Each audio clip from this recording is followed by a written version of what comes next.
and kind of talk about these things. It was a really hard time for me because, at the end of the day, like, I love the guys, like those are my brothers, but the situation that we were in and the circumstances that were put around us stifled me as an artist, made me insecure, made me depressed, but I would never say I was depressed, when you're like really sad about something, but you want to be strong through it, and you're like I ain't sad, like, wait, what are you talking about, like I'm not gonna just like sit here and like be a little baby about this, like, especially in my position, because I'm like, man, I got all this stuff going for me, like I'm in a better position, a better place than I ever have been in my career, and yeah, so it's hard for you to like, it was hard for me to admit that I was not in the right spot, and my hair is getting way too long, but I mean, other than that, man, there's been a lot of things that are going on. Like I said, when I was going through all this, one of the things that I was paying attention to was Sergio, actually. And Sergio started going to church. Sergio started like praying before meals and stuff, and he started doing all this.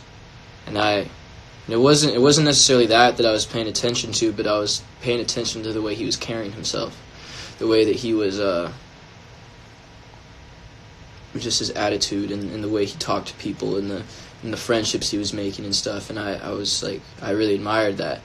And I was like, man, I want that. My family grew up Catholic, but honestly, my view of church was, I was never a big fan of church. I always went there and I didn't like it. I thought it was boring. I never connected with it, and it really turned me off to have to like wake up early on Sundays to go to a church that I didn't. And I'd like stand there, like, be like, oh, we have to stand again. Like, now I have to sing a boring song that's not even that great to me. Like, that was the other thing, man. Like white churches, like, the music's not that great. It's not. So that was like hard for me. But so that being said, I kind of resented that part of my life for a while. I was kind of like, you know what, this is when I got the most upset, it was kind of like I resented the idea of there being either a God or a higher power. And for those of you who are uncomfortable with the term, think of me saying God as a good, orderly direction. So,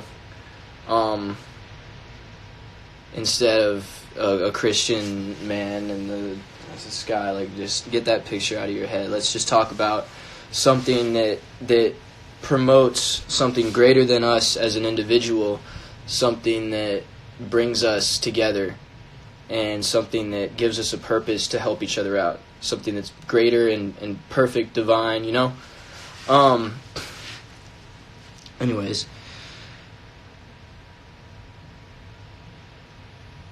it's hard for me to like talk about this stuff, to be honest, because like it's such a you don't talk about religion or any of that, especially publicly. I feel like people just don't do it. But I've been seeing like Justin Bieber and Kanye, obviously, like, so I want to share with you guys some stories, and you can just, all I ask is that you listen. These are true stories. Everything I tell you right now is true. Before boy band, 2017, even 2016, I was going through, it was probably the lowest point of my life, going through puberty and then just wanting to always do the, just wanted to always be the bad kid. I always walked around with a chip on my shoulder. I wasn't a great person. I wasn't a good representation of a human being, like, to be frank. And I remember reaching an all-time low point where I wanted to. It's good. I wanted to do this music thing, but it wasn't necessarily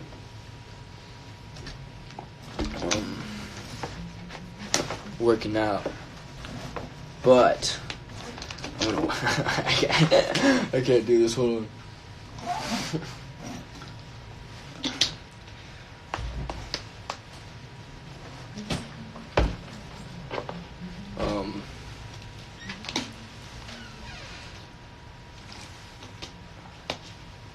My bad, guys. 1 second. Yo, are you good? You have everything? Okay, word. Sorry, I can't with people in my. I can't do this with people in my space because I'm just like. And so I don't know. It's hard. So, anyways, I was at an all-time low as far as like at the point where I was stripped of all of my personal strength. At some point, I was like, dude, like, I'm helpless. I've got nothing else. And so one of the things, I used to take walks to and from my girlfriend at the time's house. I used to walk like almost every night back and forth, and on these walks, I was 17 at the time, and I was basically given an ultimatum of either you're gonna go to college or you're on your own. And on my own meant I was doing music by myself, supporting myself and all that. So I was like, man, this is tough. So I'm going back and forth from my girl's house, and I didn't even necessarily know how to pray or anything. I was just talking out loud. I was saying what I wanted. I was saying my fears, saying what I was scared of. I remember I had this video. I had the Shine video, right? And I was like, I just need this Shine video to blow up. That's all I need. That's all I need, man. Like, if that blows up, I'll be fine. And I felt like that was the last thing I had left. That was the absolute last piece of art that I had, and if that didn't do well, it was over for me basically. And so as I'm doing this every night, I'm saying these things, I'm asking for help. Of course, if you guys have watched Harry Potter, you know that if those at Hogwarts who ask for help always receive it. So kind of the same mentality here, as I was like, man, I need help. I don't know if anyone's listening, but I need somebody. I need somebody listening. No one else is. Anyways, I was answered. I was helped. I got a DM from the casting producer on ABC, and my life changed. Of course. Now, granted, my life changed. I go through boy band, and I kind of stopped asking for help, stopped doing this because I was like, oh, I got it. I'm good. I got through the door.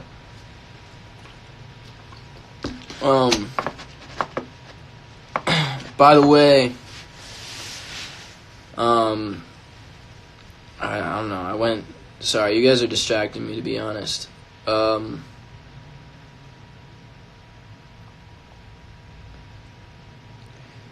You gonna tell us who we gotta fight for you? You ain't gotta fight anybody. Y'all are distracting me, man. You kind of just look. Here's the thing. Y'all talking about comments. I get. There's gonna be people in the comments who say certain things or whatever. Look, I appreciate y'all. I appreciate y'all backing me up, but we gotta just. You can't fight fire with fire, You can't go through life. Look, I appreciate that you guys want to protect me and you guys want to help me out, but it's at some point, like, if you're giving these people the attention that they want, that's what they want. They feed off of that. A lot of people are so insecure that they will say things or do things in order to get any sort of attention from somebody else. And at the end of the day, these people might even make threats, they might make comments, they might say certain things, but at the end of the day, it's all a reflection of the person that's inside of them and the true turmoil and the insecurity that they're dealing with. So I say, if anything, we just need to treat each other with respect. And obviously, I'm not going to get that respect. And I hope you guys know that through my career and through everything that I'm going through, I'm not gonna be the most loved guy my whole life. Like, I may do and say the right things and say things from my heart and stuff, but at the end of the day, like, some people are still gonna say rude things. People are gonna still have their opinions. Like, I was walking the other day. And keep in mind, though, like, I've been killing it as far as, like, this whole life thing. Like, I'm going down the street, and I'm just walking. I'm going to Barnes & Noble to literally, like, it was this crazy thing. I'm going to, like, get a book, right? And I passed this group of kids, and I'm not looking at them. I'm not doing anything. But this guy's like, yo, like, that kid looks like Little Xan, but like a wannabe. And he says it, like, so that I can hear him. I didn't, like, look at him or anything. But that's the thing. It's like, I could have looked and I could have turned and I could have gone crazy. 15, 16-year-old Conor would have been like, right at his face trying to throw hands, like, immediately. But I didn't. I heard it. I kept forward and I just kept walking. So I say all that to say, there's a lot of noise. Sometimes, like, people try to throw you off your game, man. They really do. And I'm not speaking to the people who are call them the antagonizers. I'm just speaking to the people who love and respect yourselves and me and everyone else. So, that being said, let's move on. I'm done with all that. But, anyways, I want to get back to my story. So, I go through boy band, right? And I'm not really, this whole prayer thing, I'm like, it was just that one time, you know, like, I ain't really, like, I'm not really about that life. And you know what? I'm going to fast forward to a couple months ago. Let's say like December-ish. No, like November, even October. Whenever I started this again. Because I started this and I was doing the morning pages and I stopped around June or July. And that I stopped before tour. And that was, like, the worst decision I could have ever made. It made me so depressed, so, like, just it was the worst thing I could have done. Because if I'm not creative, I'm depressed. Because as an artist, as someone who has a career as an artist, if I'm not creating art, I feel worthless. I feel hopeless. I feel like I'm literally I feel like I literally have no purpose, like, to live, like, to put it bluntly and harshly, but it's really how I feel. And so I get back into this book, and, you know, this amazing woman, Julia Cameron, she talks about one of the main things is, like, dipping into the creative well, and she talks about the use of God, but in her words, good orderly direction. And so I'm doing this, and the whole concept is basically, you're not the one who's, I don't know if you ever heard artists saying, like, you're not the ones writing the songs. Like, I didn't write the song. Like, I was just the one with the pen. Like, you always hear that all the time. You're like, where are people getting this from? It's because to write songs, to create art, you have to listen. We're not the scientists. We're not the ones being like, oh, I gotta be better. I gotta be strong. I gotta do this. It's like, you just kind of gotta be open and listen, because you're gonna get fed the right idea, but it's, are you willing to jot that down? Are you scared to jot down what you're actually thinking, or are you gonna try to filter it and then jot it down? Because if you try to filter it too much, it's not gonna come out at all. And so through the exercises that this book was doing, I noticed my whole life changing around me. I noticed my relationship with my family getting better. I noticed I started my room and the things I was buying, the things I was treating myself with, like not just material things, but time. I was giving myself days where to just be by myself. I was saying no to hanging out with people who were toxic for me. I was saying no and removing myself from situations where I felt like the energy was, what's the word, like, just like, toxic is a good word for it. I just wanted to be smart and think of a better one. But anyways, so yeah, that had been going on, and I'm noticing these changes. And I'm thinking about this good orderly direction thing, but growing up, for me to grow up in church and all that, I was thinking of the God that I read about, like you hear about in the Bible, and I hear like the stories of Noah and Moses and all these things. Like I went to Sunday school, I knew all that. So when I see the word God, I associate it with that. So naturally, I'm just gonna like kind of think of that. And when I see my life changing around me, I'm like, oh wow, like it really is a product of some higher power, some higher degree, whether it's and so much so that when I started writing music again, I was saying God in my music. I was saying it a lot. Not actually, I wouldn't say a lot, but it felt like a lot because I never said that. I never really mentioned that because I was like, I don't want to force a religious concept on somebody. I don't want people to feel uncomfortable with my music.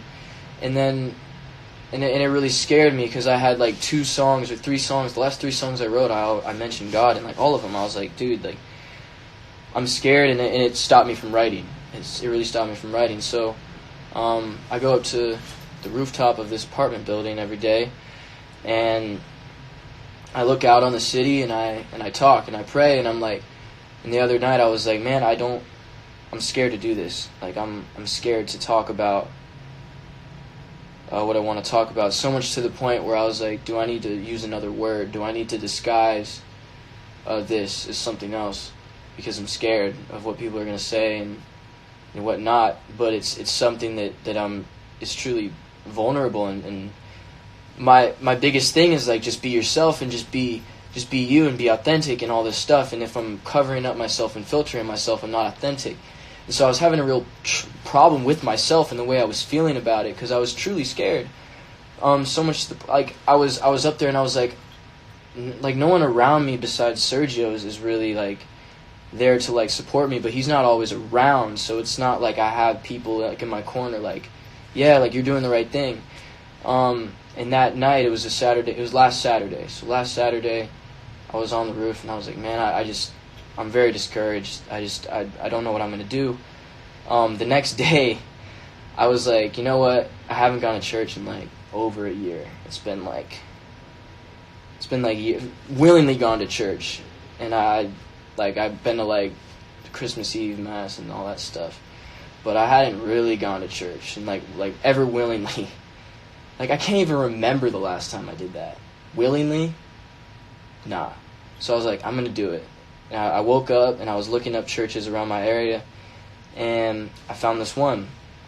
And I was like, man, like this looks cool. The website looks cool. Like, it looks different. It's not like you go, and it's like the traditional thing.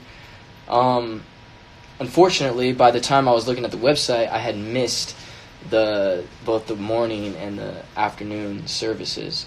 And so I was like, man, but there was a 6 p.m. one, but it was downtown LA. Now I'm not in downtown, so I was like, oh, I'll have to take the train. It was Sunday, so I was like, you know what? I told myself I was going to do this. Like I'm committed to it. Let me get on the train. I'll go have a day by myself. I'll walk around, kill some time before. I go and I stumble across the Grammy Museum, like right by the Staples Center. And I was like, okay, like this is cool. Like, had a nice like inspiration session, whatever you will. And then I went to this place. And when I went to this place, I get in the parking lot, and I don't really know where I am. I don't know what's going on. But this guy comes up to me, and he's actually the pastor from the website. His name's Jeremy, and Jeremy tells me, he's like, hey man, like, this is my wife, and I want to like come in, like, let me show you around. Where are you from? Like, what are you doing here? I was like, I just saw like the website or whatever. So I go in, and long story short, they're building a church. They're building a church, but it's a creative church. Of they got a whole kids area. They're building a studio. They're building. They have videographers. They have a whole band. They have all this stuff, and I'm seeing all these people, and I'm overwhelmed because I thought I'm going to just a service, but it's just really like a meeting, a gathering to all help build this place. And they have like a coffee stand where they're all making coffee for each other, and everyone who came up to me was so welcoming and inviting, and like no one like I ever met in LA, because I come out to LA and everyone's a taker. They want to take from you. They're like hey man, like what do you do? And I'm like, what do I do? I'm a kid from Ohio, blah blah blah. No, but like, what do you do? Like they kind of give you that look, and I'm just like, all right, man, like, I'm a musician, like, I'm in a band, I'm out here, like, I got this many followers, and, like, I give them the whole rundown, and they're like, oh, okay, and by that, then they judge whether they're going to be friends with you. But I go to this place, and it's none of that. It's, who are you? Like, how'd you get here? What's your family like? Like, tell us about you, blah, blah, blah. Like, show us your music. We want to hear all that stuff, and so I'm like, man, like this is, I was overwhelmed. I met so many people. I was put in a group. I was building bleachers for the future stage that they're gonna put up there. And I was like, man, I was overwhelmed, because I was like, man, I've never felt this before. This is a different type of energy. And so I left. And I was realizing, man, like, I didn't just, like, leave. Like, there was other stuff that happened, but I'm just kind of skipping through the story, because there's a lot that's going on. There's a lot I need to update you guys about. And so I leave, and I'm like, well, technically, like, I mean, my prayer was answered. I felt like I didn't have anyone supporting me. I felt like I didn't have, help and encouragement. And the next day, I meet all these new people. All these new people are here to support me and be my genuine friend and care about me and not want to take from me. And, of course, it strengthened my faith after that. And the next week, last Sunday, 2 days ago, I went to my first service, the actual service. I made sure I was on time, and I got the time to go to this place. I go there, and Jeremy gives his word, and it has direct correlation with everything that I'm going through, all the struggles. So much so that I go and I talk to him afterwards about it, and I'm like, hey man, like, I told him about my fears of being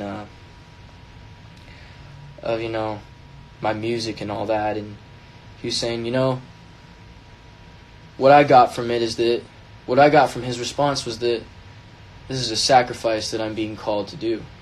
This is a sacrifice for myself, for the world around me, that if I'm being pulled to do something, at some point I just have to let go and just allow it to happen. Because if I don't, I'm just going to continue to be blocked. I'm going to continue to not make art. I'm going to continue to not write. I'm going to continue to not do anything, because I'm not really allowing myself to fully feel anything. And he was like, this is a sacrifice. So then he asked me, he was like, hey man, do you have a Bible? And I was like, nah, I don't have a Bible. I've never owned a Bible. I've never thought about it, never like. And he was like, I can get you one if you'd like. And I was like, you know what? No, I'm gonna take this as a sign. I'm gonna get one today. After this, I'm gonna go and get one. And so I leave, and I get on one of those wheels. Out here they have the bird scooters, but there's these things called wheels that are actual bikes. And these bikes go like 35 miles an hour, right? Super fast. I use them all the time. to like go wherever I need to go.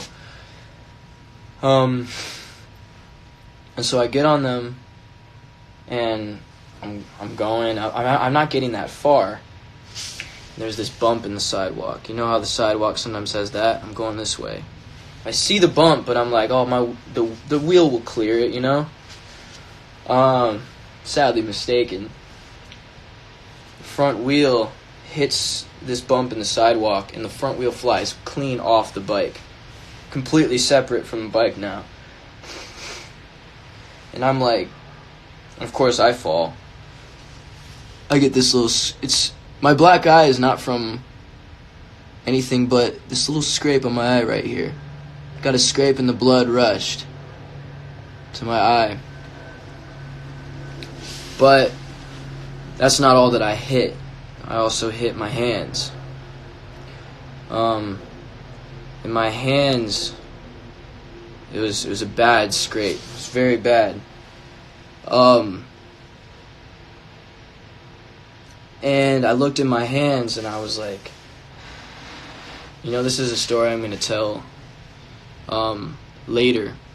But I look at my hands and I'm overwhelmed because this is what happened. So I get up, and it looks literally like I have holes in my hands. Holes in my hands, a scrape on my eye. And I was overwhelmed. I was completely overwhelmed to the point where the whole time that I was going, I wasn't overwhelmed in pain, but to me it was a sign. And I say this with such like, I want to say this as open as possible just because I don't want to turn people off to me or my message, but I'm just telling you guys about my life and what we've gone through. But I look at my hands, I notice a scrape in my eye. I noticed these on my hands, and I was walking to the Grove, and I'm just on the sidewalk in tears the whole way. The whole way I couldn't stop crying. I couldn't stop, like, I wasn't sad. I just knew something was overwhelmingly taken over my life. Something had told me, like, I mean, y'all know what this is, man. Y'all know what that is. And at first I was very scared. I was like, oh my gosh, this is, like, even just thinking about it is like, it's a lot. So, and it was just bleeding because I went in and out and I washed my hands. But I'm walking around, because I can't close my hands at the time because they're bleeding. So I have to walk around like this, or I'm walking around like this. So I'm walking around like this, and I'm going to get a Bible. Keep in mind, this is Sunday. This is the first day I've gone to church. I go and I fall, and I get this on my hands and this on my eye on the way to get a Bible. I'm crying the whole way. And on the way is when the guy talked about, they gave me the little Zan comment, which I was like, whatever. But it was funny because I go and I get the Bible, right? And I'm like in the Bible section. I feel so weird. I'm like, what am I doing here, man? Like, this is crazy. So I pick it out. I go down. My hands are still like bleeding. And I'm going to the counter, and I noticed the guy, of course, the guy I go to, who's like checking me out, has a cross necklace. Like, I'm like, all right, of course. So I go and I hand him this Bible. I'm like, yeah, man, like, this is it. I take out my card, and he sees my hands, like the Bible. He's got a cross. I'm just kind of like looking at him. I'm like, yeah, man, like, have a good day. Like, Yeah, I'm just trying to like get. I'm in no position to like talk or like anything. I'm just like freaked out. Like I'm like, oh my goodness, so much to the point where I had to text the pastor. I was like, man, like something just happened to me. I need to talk to you. Like it's nothing bad. Like I need insight. I need an answer. And so I go back to the 6 p.m. service, and I'm like, I get there and I sit through the whole thing again. Like I've gone to church twice in a day. This is unheard of. I've never done this in my life. So I'm there, and afterwards I get a chance to talk to him, and he comes up to me, and I show him my hands, and he's like, "Oh my gosh." He just looks at me. He's like, "Wow!" Like he's like, "Whoa!" Like, because I just talked to him about the sacrifice and he told me about the sacrifice that I was making. You know, he was telling me that I had to sacrifice something in the same way that another man sacrificed himself. And it was so much to the point where I had to actually see. I had to actually see with my own eyes the evidence that I had to see it. And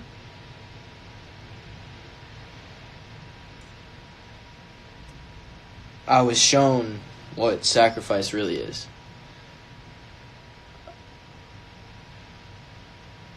And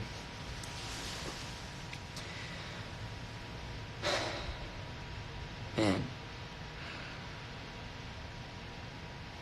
I have a hard time with this because it's so new to me, and a lot of times, you know, something good will happen. I'll receive a blessing. I'll receive a gift. And it's a clear gift from God. From good orderly direction to those of you who are on the fence. And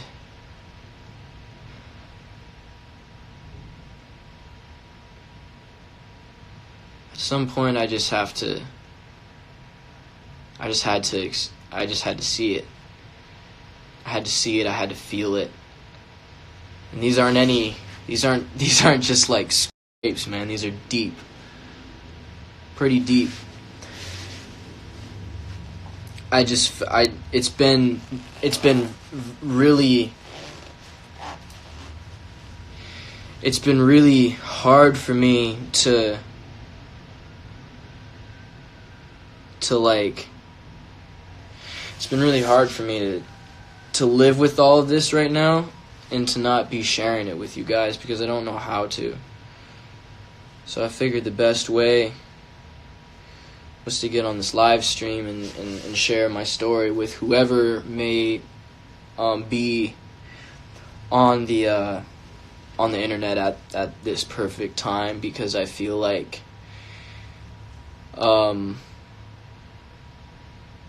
whoever's in this live stream, this was probably meant for you to hear. And yeah, it's my life has been it's been such a rush. There's been so many dramatic alterations. I want to tell you guys the name of this church now because it's a great place. It's called Fearless. It's called Fearless LA. And they're amazing people. I encourage you guys to come out, to come hang with us. These are their hats, actually. I'm going to be there at, the services. I'm going to be there building the church, and if you guys want to be a part of it, check out their website. And I just want to tell you guys that in the same way that this was, I think it's ironic. Not ironic, it's perfect. It's perfect because it's It's perfect. It's perfect timing because I think it's so perfect that the name is Fearless, you know?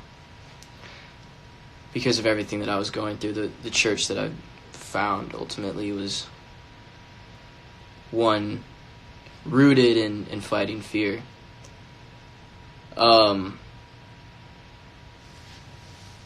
And yeah, I was saying, that's funny. Look, here's the thing, guys. For those of you who are in this live, I'm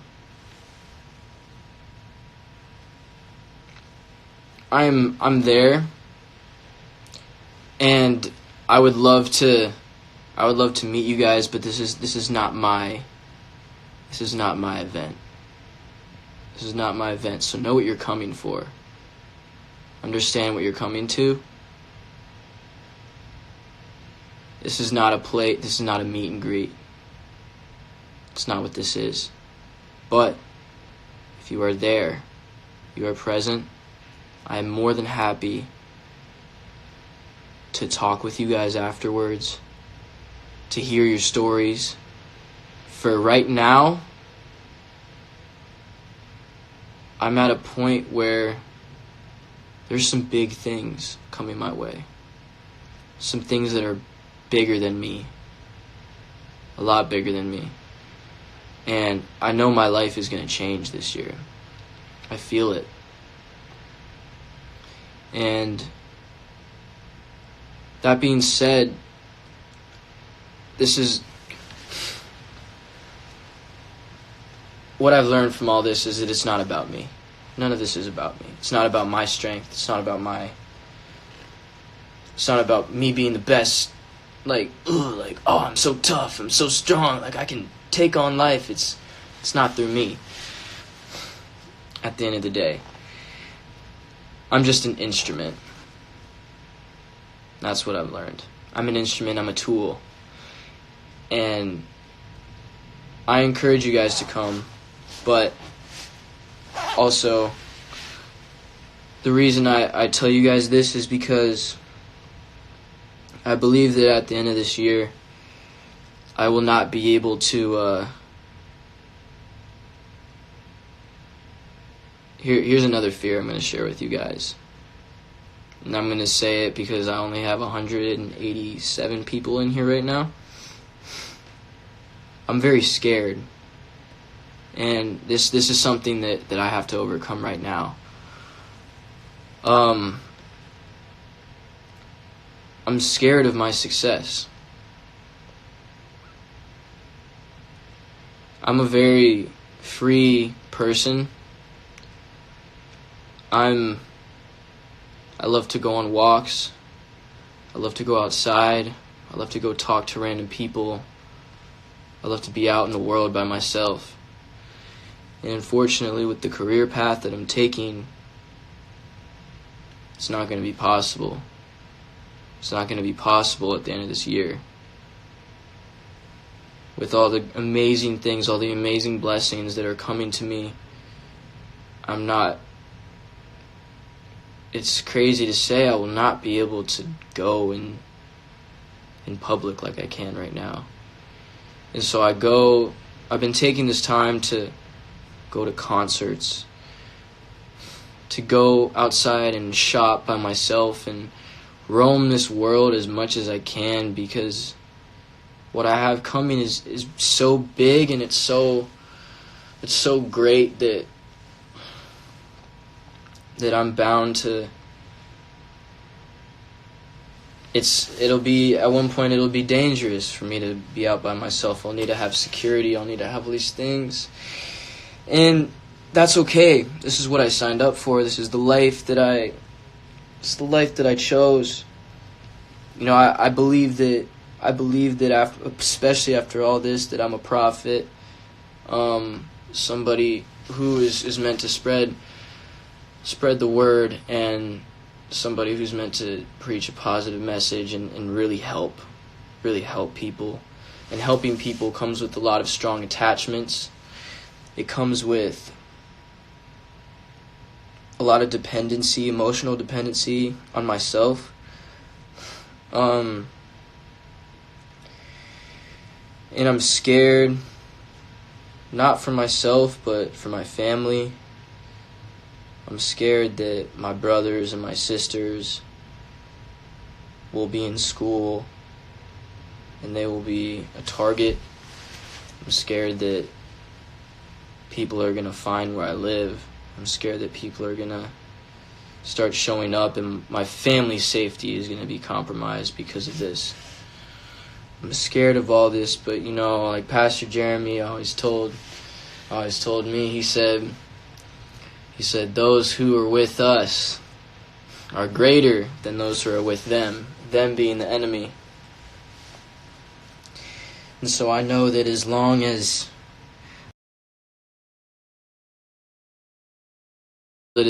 I'm able to open my eyes and see, I'll see that it is my enemy who's outnumbered, which is my fear, my insecurity, all of that. And so I don't have to fear these things. I don't. But it is scary because I'm not there yet, I know how dramatically my life is going to change, and especially the fact, like,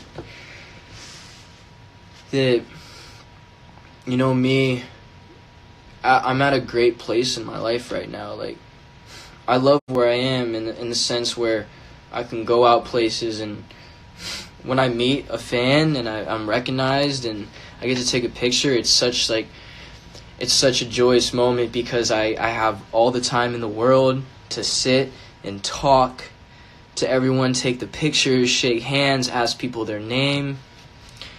And that, it feels so good right now, It feels so good to know a lot of you by name and to recognize you. And I will always recognize you guys. I always will.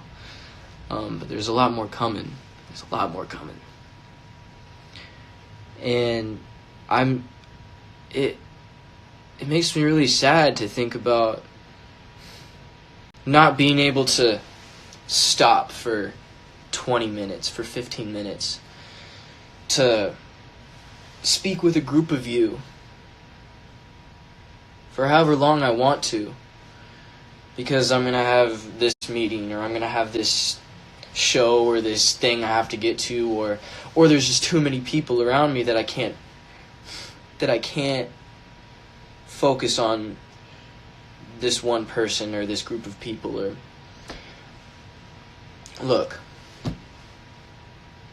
it's my job to be honest with y'all and let y'all know how I'm feeling, but just know that by me saying this out loud, it's also giving me answers.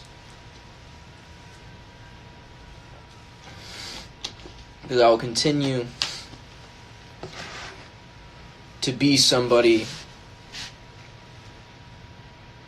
that holds you guys with the utmost respect. I will always be respectful to you all. And one of the things I'm gonna have to pray for is being overwhelmed by the amount of people, because it's gonna come fast. And I've seen artists go through this period of their life where they're not ready for it, and it destroys them. So I'm scared about that. I'm like, oh man. But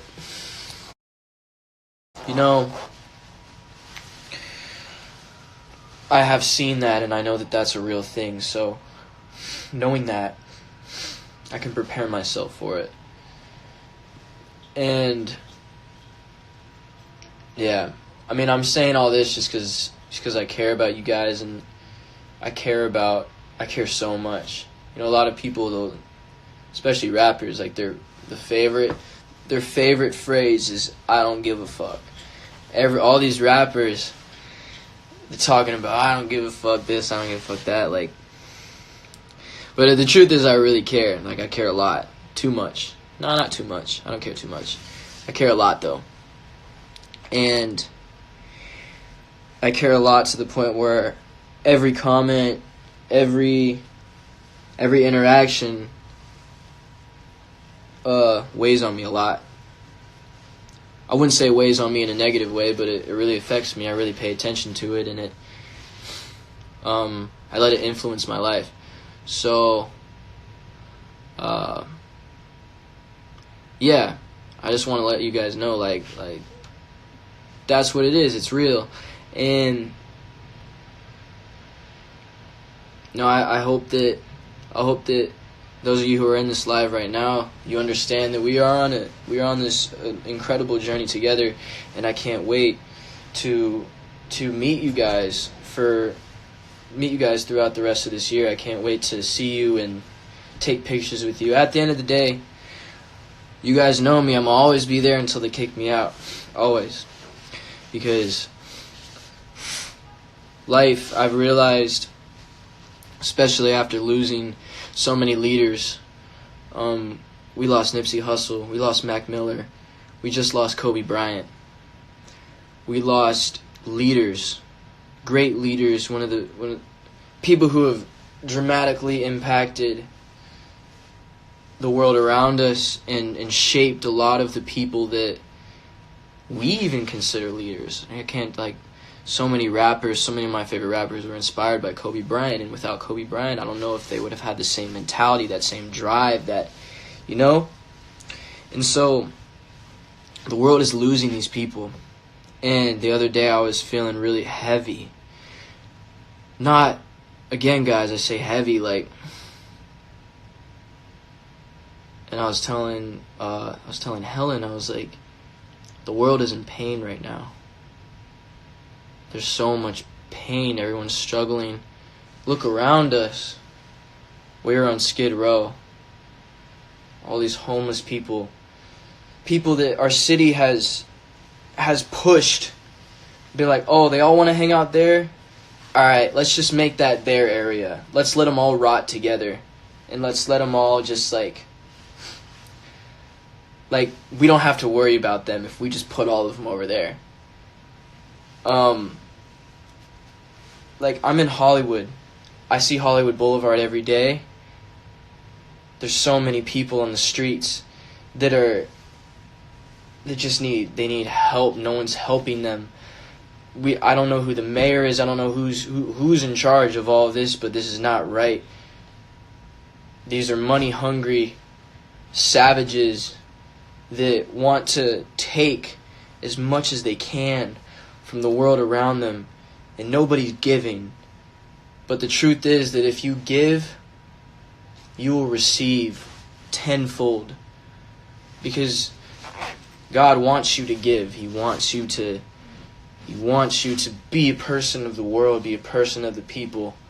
That's why I'm an artist, is because I don't make music for me. If I made music for me, I wouldn't have a fan base. I wouldn't have any of y'all.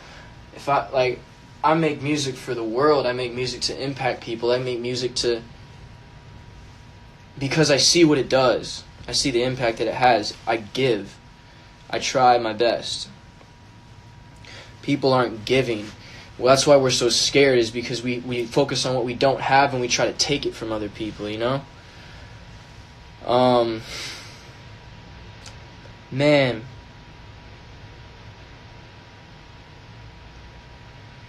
And we lost people who were givers at the end of the day. We lost leaders who were so selfless that they were willing to use their gifts and their lives to be great.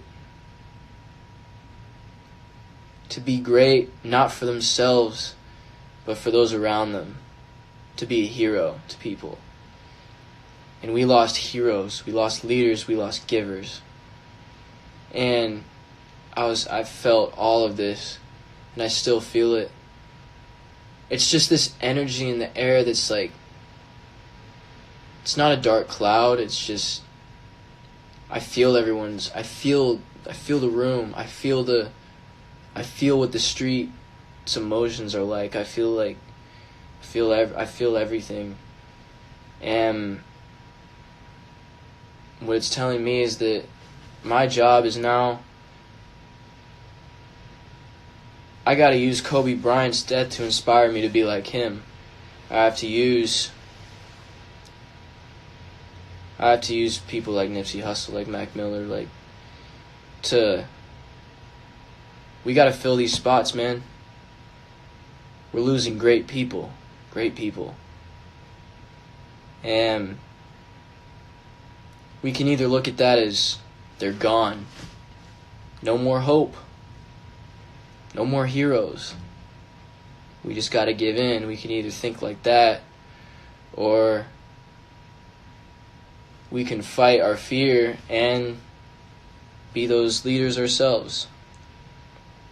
At the end of the day, everyone's a leader and everyone's an artist, regardless of what you say.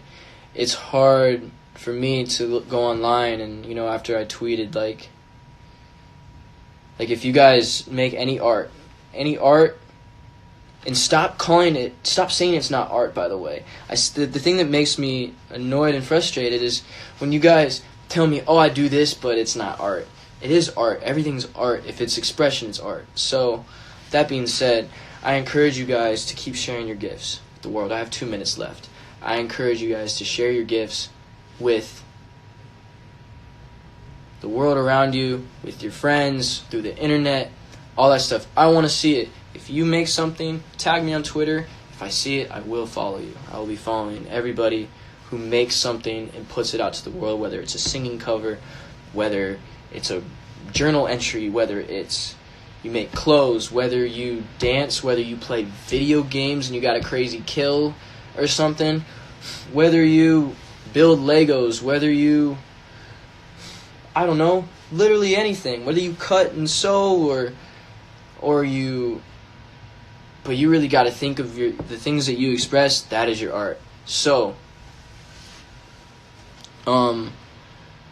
with a minute left, what do I say? Actually, I could give you guys a room tour real quick. So this is my desk. I got my book, journal, The Artist's Way. This is my X-Wing. Got some Lego guys, some books, Rubik's Cubes. I'm getting an Xbox soon, but this is my laptop. Got a monitor right there. This is the Apollo, my microphone, headphones, some Legos, and desk over there. But this is really my workstation, and I have this button right here. If I press it, it moves down. Pretty tight. Anyways, guys, I have 15 seconds left, so I love you so much. Have a great day. Have a great night. And I love you all so much. Bye-bye.